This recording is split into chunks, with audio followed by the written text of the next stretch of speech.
what basically the cultural studies is? Cultural studies is a thorough interpretation of a culture. It's a critical interpretation of a culture. If I'm talking about one culture, that is Indian culture, if I'm talking about any culture which is present in a text, that culture is being analyzed and critically analyzed by the critiques. That is our cultural studies. Okay, what a critic used to do in cultural studies, he used to analyze the work on the basis of the culture it is being represented in the book, on the basis of the knowledge of the culture of the writer, because a writer must be representing a culture in the text, and that culture, how he has dealt with that, is criticized or is analyzed by the critique. That is what cultural studies is. Got it, everyone? Yes, ma'am. Understood? Okay. There is new member, Robin is here. Robin, we are discussing this cultural studies today, and I seen that you have joined now. We have discussed it for the last 15 minutes, so I think you are compatible to it and can cope up with the class. Yes, ma'am. Yes, ma'am. I'll cope up. Okay, Okay. fine. Thank you. So, what basically the cultural studies is all about? Cultural studies is a mixture of social, financial, historical, religious, or ideological representation of a society. Ideological conditions of a society. So, that has been represented in a book through his text, and a writer's proficiency is very important. Okay, now the other is to extend the study of literature beyond the traditional ideas of what constitute great work of literature to include pamphlets or other documents, non-written text, or even cultural phenomena of various kinds. See, now what this paragraph is saying, it's like there are many other texts which is not representing any kind of culture. If we used to talk about some pamphlets or some short essays or some kind of critical notes or other documents like letter or something which used to focus on a particular issue and is not dealing with any kind of culture, then what kind of these pamphlets or these work come in which category? Right? Yes. Can I ask you the same question, that if these culture, if these works like a pamphlet, like a document, or some non-literary things like non-fictitious things, or if just non-fictional proses, essays, or the critical things are there, then how you will identify the culture in that? There are many things which does not include the study of a culture. So, can you give me any example of a text which is not representing a culture? Any non-fiction? Yes, can you name it? Any pamphlet? Can you give me a name of any pamphlet, any non-fictional work? Bacon's essay here, which are short essays. There are pamphlets like School of Abuse, Defense of Poetry, Apology of Poetry. These are pamphlets. Many pamphlets are written by Milton. Remember? याद आ रहा है मैं बोल रही हूँ तो? नहीं ध्यान आ रहा एक भी नाम?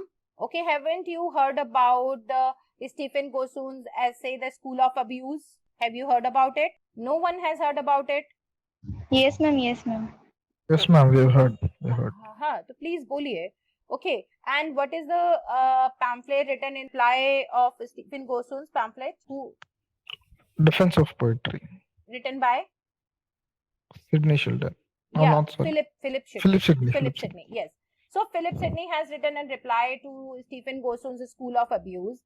Now, are these two pamphlets are representing a culture or not? Are these pamphlets are representing a culture or not? Yes, Robin? Yes, ma'am. They represent some culture. How?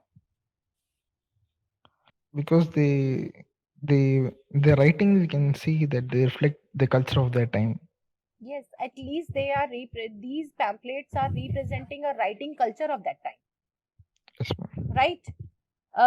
Like for example, the School of Abuse is criticizing the people who were writing a bad poetry at that time? And if Philip Sidney is replying Stephen Gossoon's essay, then what he is saying, don't talk about banning the whole poets of the world, but ban the poet who is using an abusive language. This is what he is defending the poetry and asking an apology.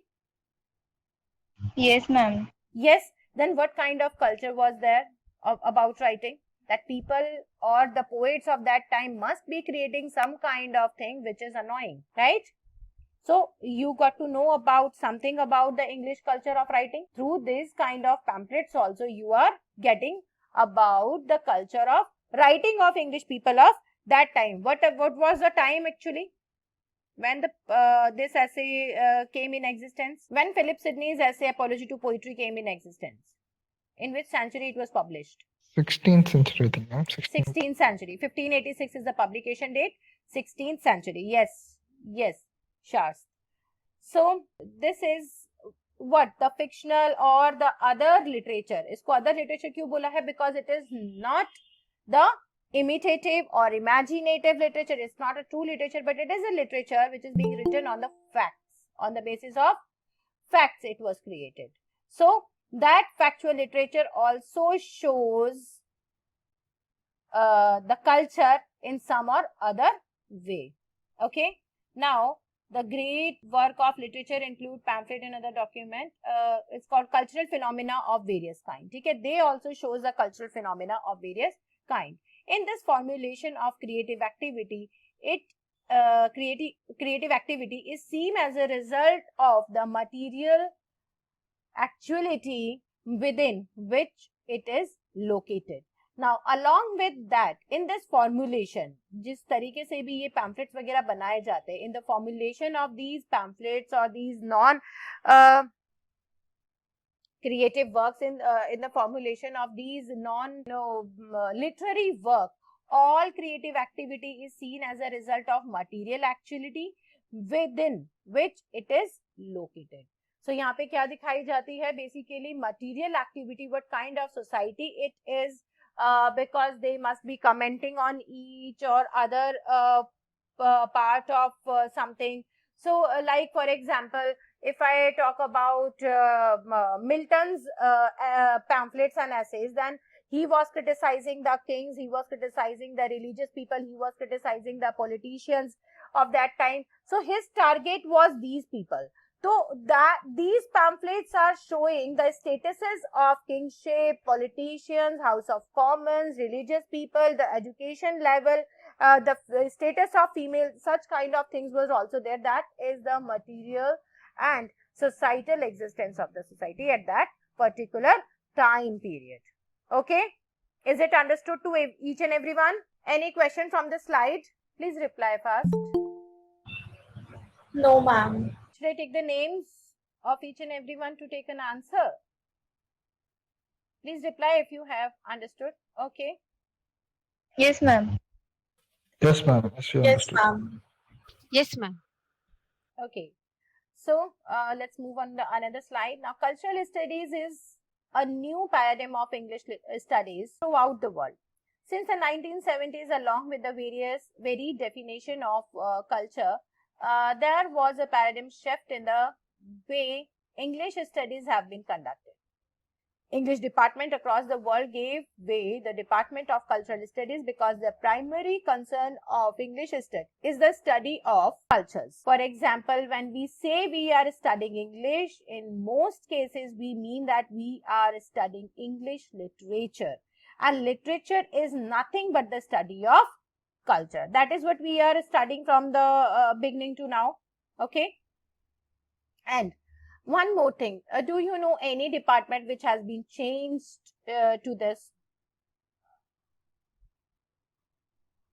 Do you know any department which has transformed or which has changed its name to cultural studies? Because this JNU in Delhi has did it. Now it's not a department of English studies, but it is a department of cultural studies. Okay, that the Department of English has changed their name in JNU.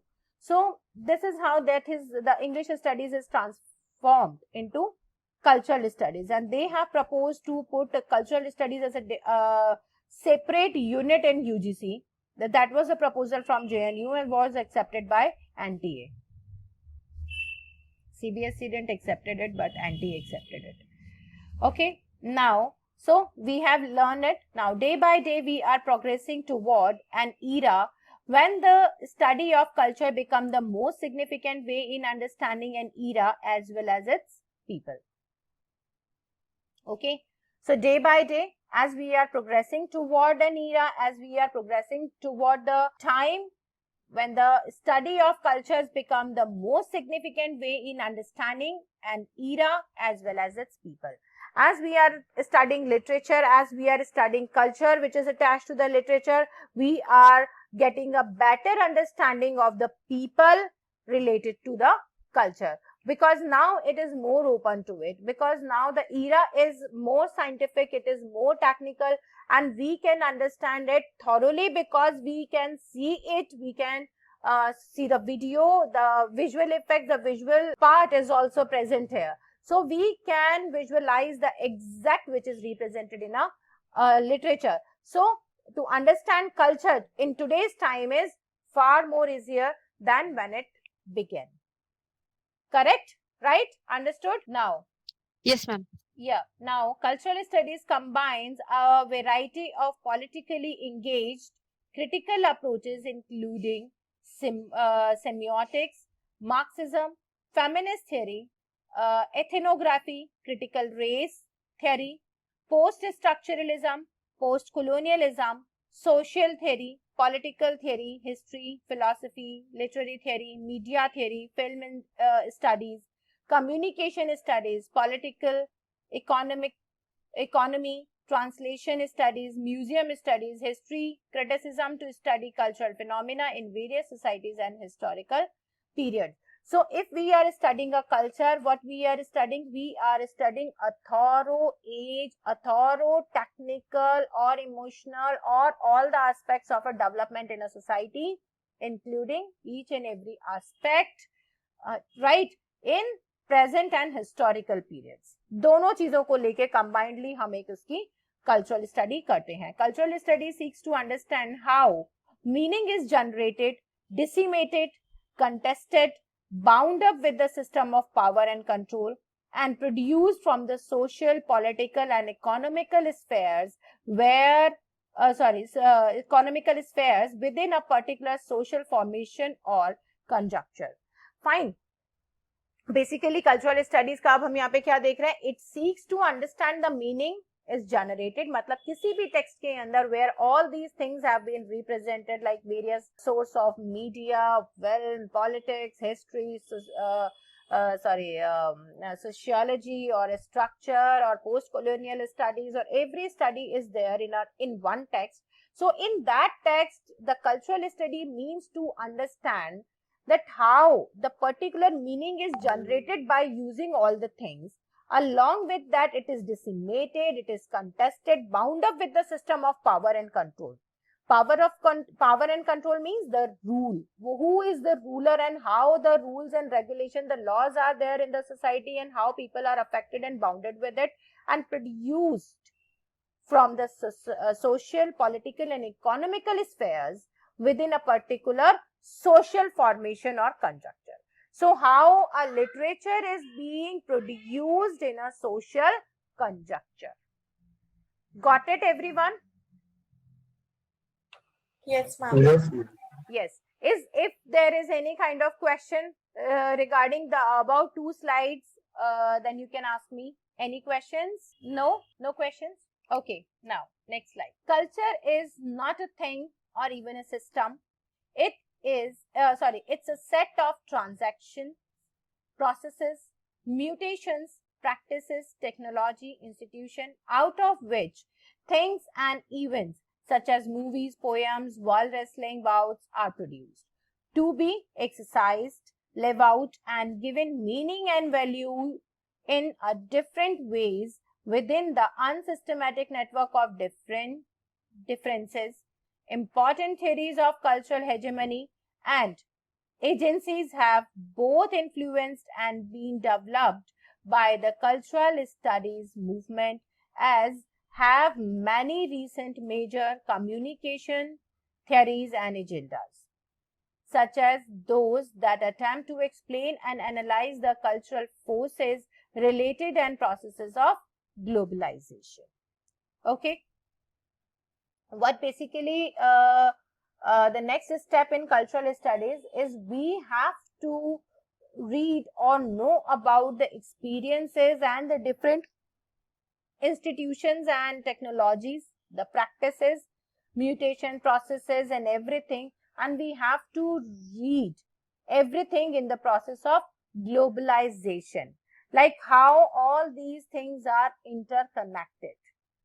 Something is happening here in India, something is happening there in Russia, something is happening there in England and then in America. Then how all these things are channelized or are interlinked to each other, that is globalization. And we have to study the culture in the relationship of every event, right? That is called cultural studies, because in cultural studies it is not about the only setting which is used by the writer in the work, but the things, the many other things which are attached to it, right? It's not about a single country, it's not about a single city or a street or a house or a family, but it is about the culture they are following or the culture is attached to them. Along with that, what is the impact of the other things on that culture? That is also being read through cultural studies. Okay. Now we are coming on the various things, but before coming to these things, I want to point out something which is there. Like there are a few terms which has been there in the PPT from slide 2nd to 4th, which I have discussed with you. So there are various terms like cultural hegemony. So cultural hegemony is a term by which writer? Can you tell me? I have taken the name of a term, that is cultural hegemony. So who is the person attached to this term, or who has coined this term, cultural hegemony? Yes? Ma'am, is it Marxist? Yeah, it's a Marxist term. Hegemony, what is the meaning of hegemony? First of all, I should take the singular term, that is hegemony. Hegemony is a term which is attached to Antonio Gramsci. You can all write down. Hegemony is a term by Antonio Gramsci, an Italian writer, Marxist, in the time of fascist or fascism. He is a Marxist at the time of fascism in Italy. Who was the leader at the time of fascism in Italy? Or the leader who was related to fascism in Italy? Can anyone tell me the name? It's a GK question. No one? Mussolini? You might have heard the name. There are two famous names. Fascism with Mussolini and Nazism with Hitler. Know it or not? Do you know about it? Yes, ma'am. You know about it, right? So Antonio Gramsci belongs to the time of Mussolini, and he has given the term hegemony and cultural hegemony. So what is the meaning of hegemony? Hegemony means importance or dominance. Hegemony means importance or dominance. You can write down. Hegemony means importance or dominance, and cultural hegemony means the dominance of a culture or a dominant culture. So what you can call a dominant culture in a country? What is a dominant culture? What can be a dominant culture in a country? Yes, what can be a dominant culture in a country?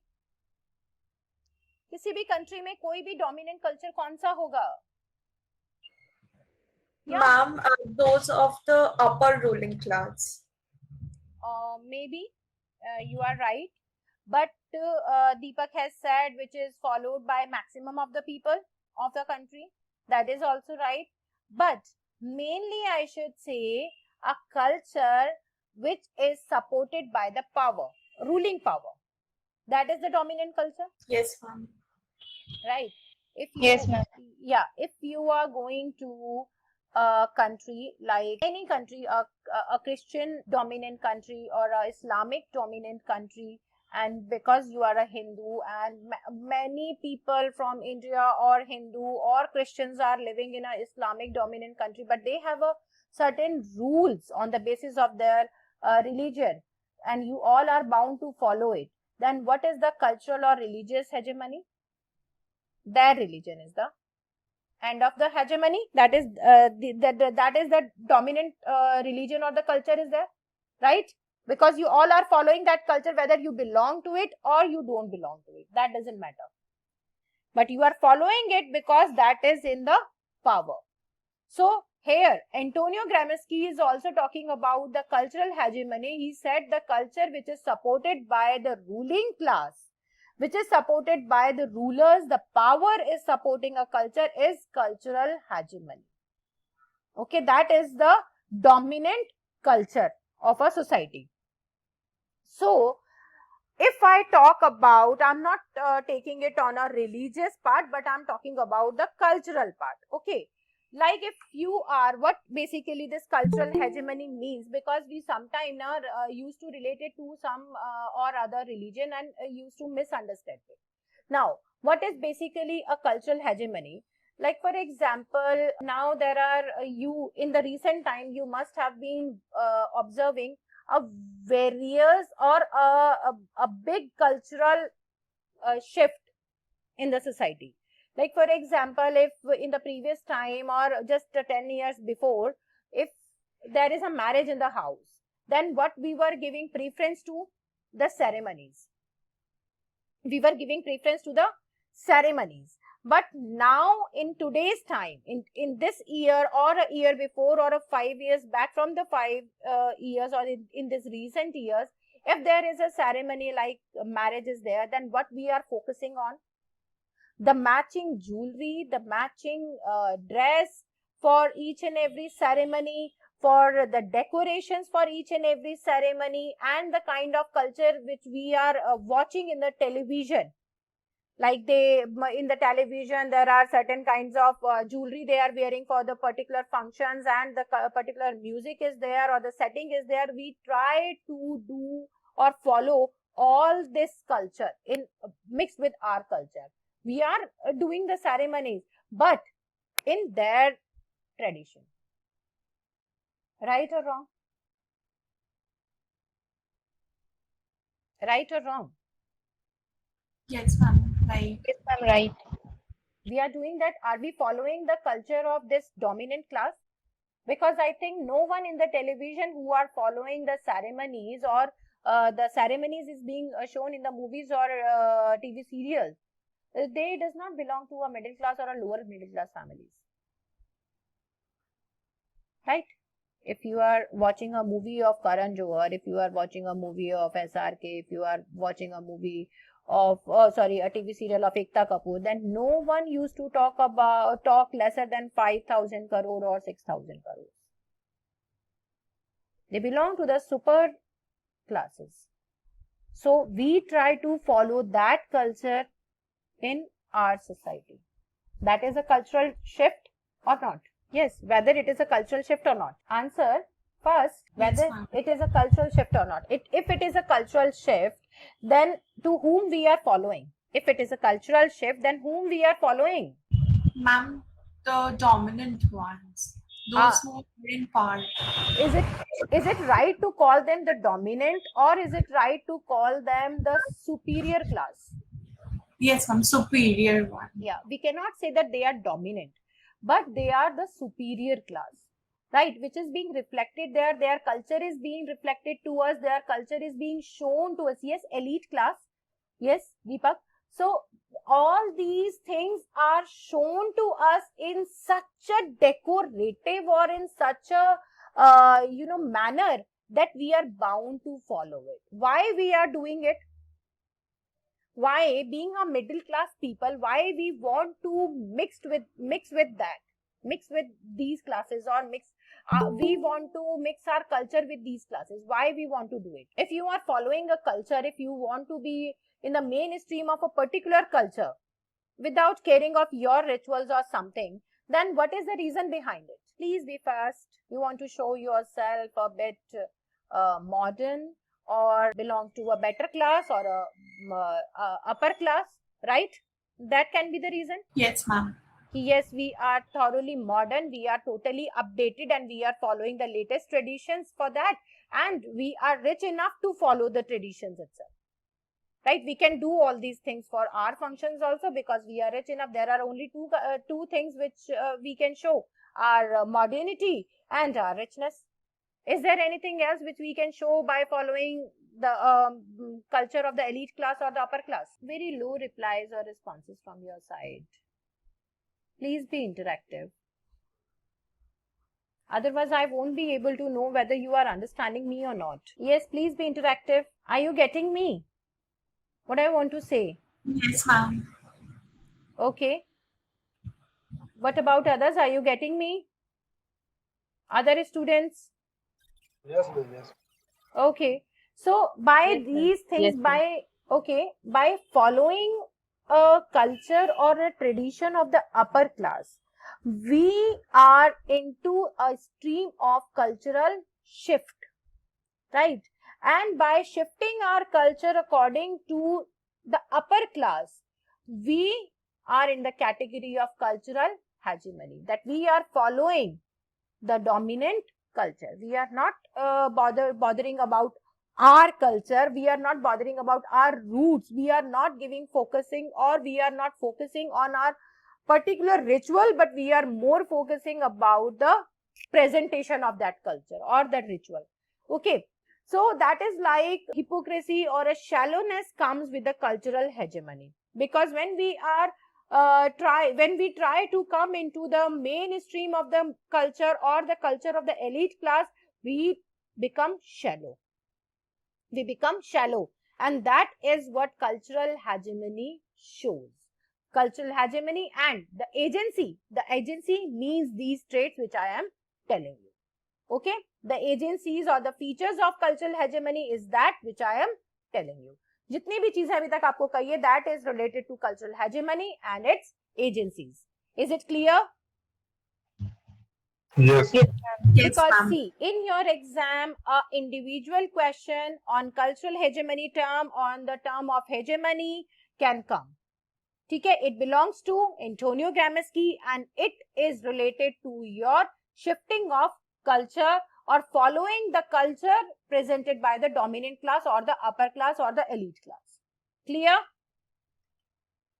And why we used to do it? Another reason why we used to do it, for showing ourselves as a part of or in the process of globalization, कि हम सब एक जैसे तरीके से ही कर रहे हैं, right?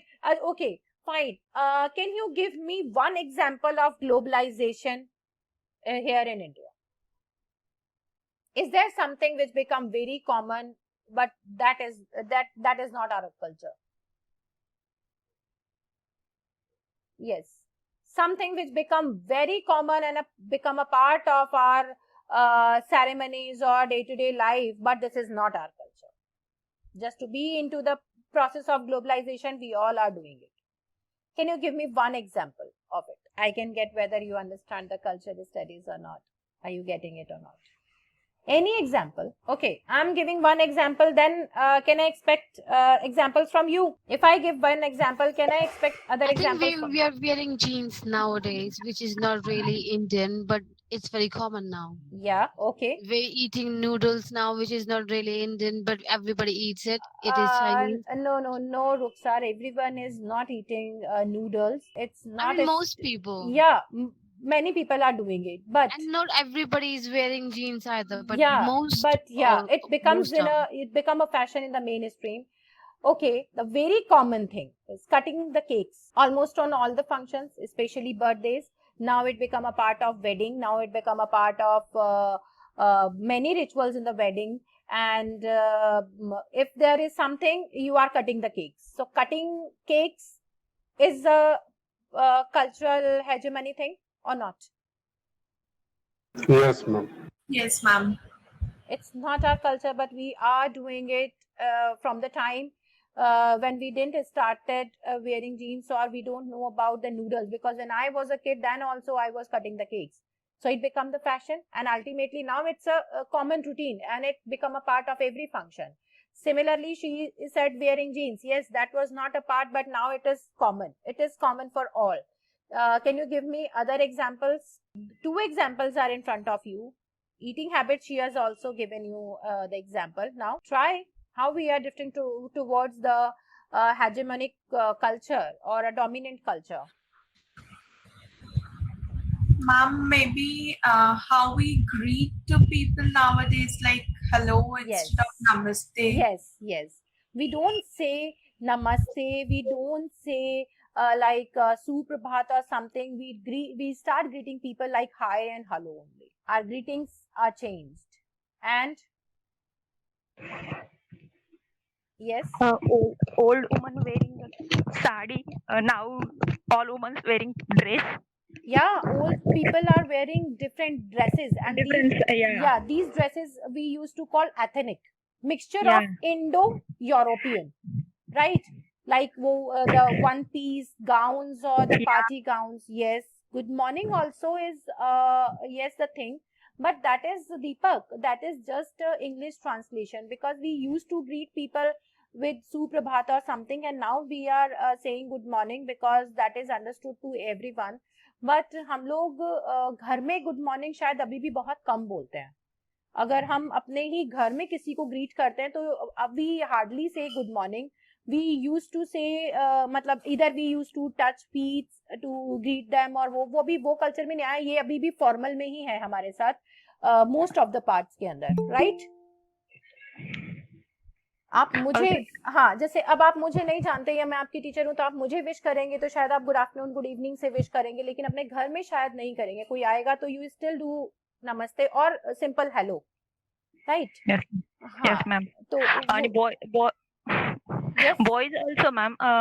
Old man last time wearing a dhoti kurta, but now is all boys wearing a jeans shirt or shirt pants like English culture. So dressing is changed. Everyone, like Rukhsar has said, noodles. So pizza and burger become a routine. Bread become a common part of our life. It was never there, but now biscuits and bread become a common part of our life.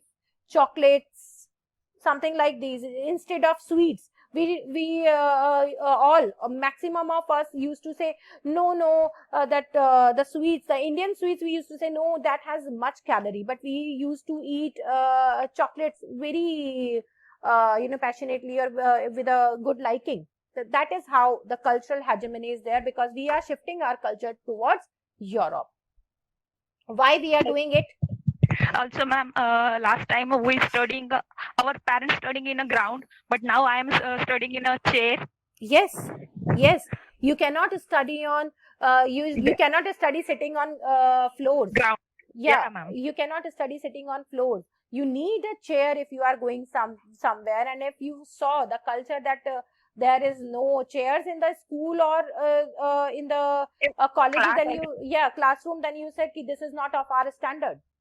Yes. Because Also, yes. Also last time not there is a pen, pencil. Yes. Old culture. Yes, we are not following that. Along with that, okay, that is the kind of a development also, that we are not using that slate pencil and everything. We are using the pen pencil. But along with that, there are many shifts in our lives. That is toward the European culture. Like we never teach our children eating foods from hands. From the very beginning, we start teaching them using the forks and knives. Is it true? Even in the schools, they are getting this education? Yes, ma'am. Yes, and if we found some children eating with the hands, the rice and everything eating with the hands, then we don't like it.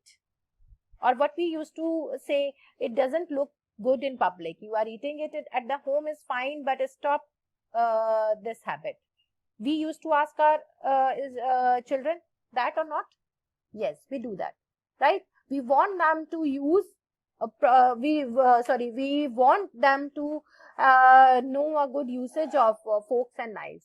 So this is a cultural hegemony because we all are shifting our culture toward West. Why?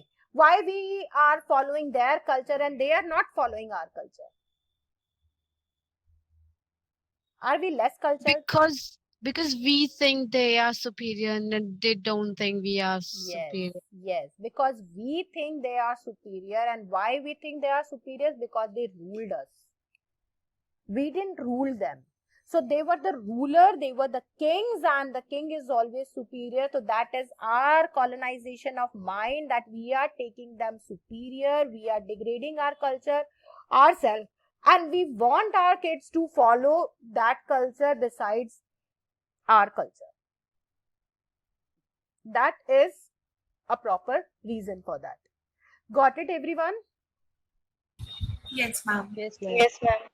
I think the basis of cultural studies, the term cultural study, cultural hegemony, globalization is clear to everyone in the class.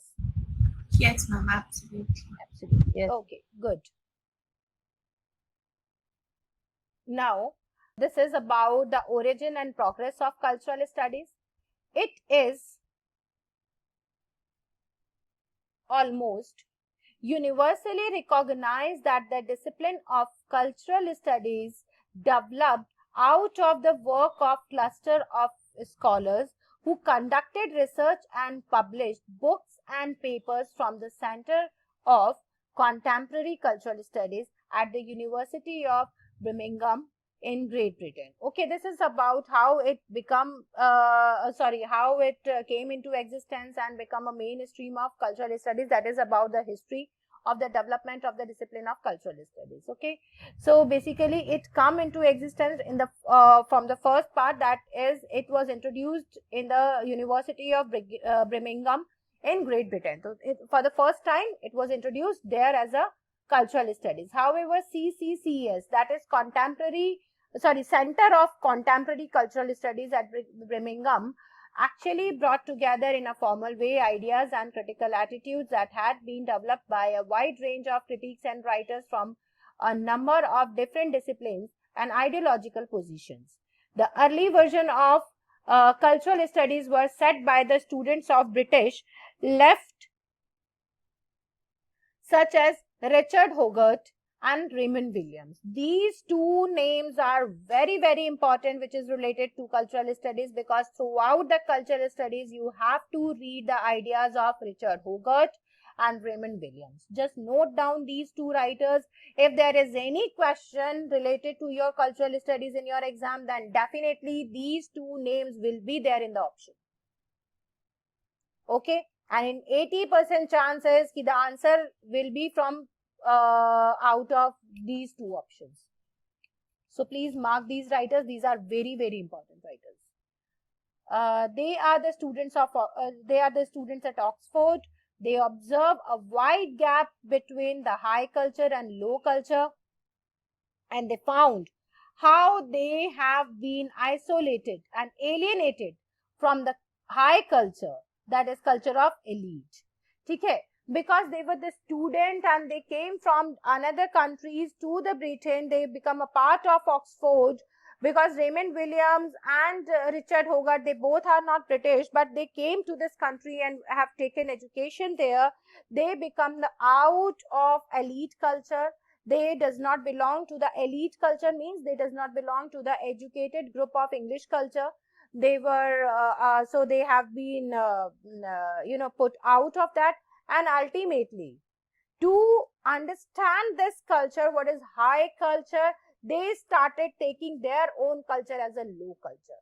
Okay, like for example, if just think about it, that if you are not a student of this English literature and you must be studying Hindi literature, then will you be able to understand, or will you be able to understood this cultural shift as clearly as you are doing it now? बताओ, अगर आप लोग Hindi literature के student होते तो क्या आप इस कल्चरल शिफ्ट को, कल्चरल स्टडीज को, इसके शिफ्ट को इतना अच्छी तरीके से समझ पाते? No. Why? Yes, why not? Because it is limited to our India.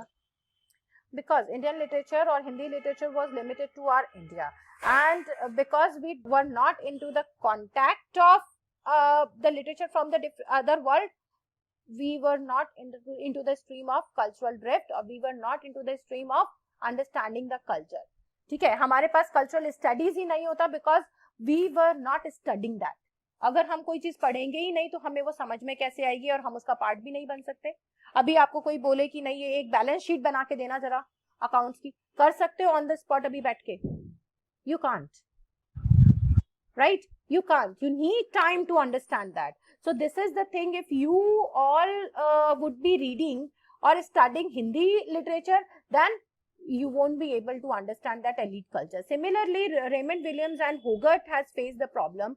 They were from the another culture, and in the greed of understanding that elite culture, they started taking their own culture as a low culture.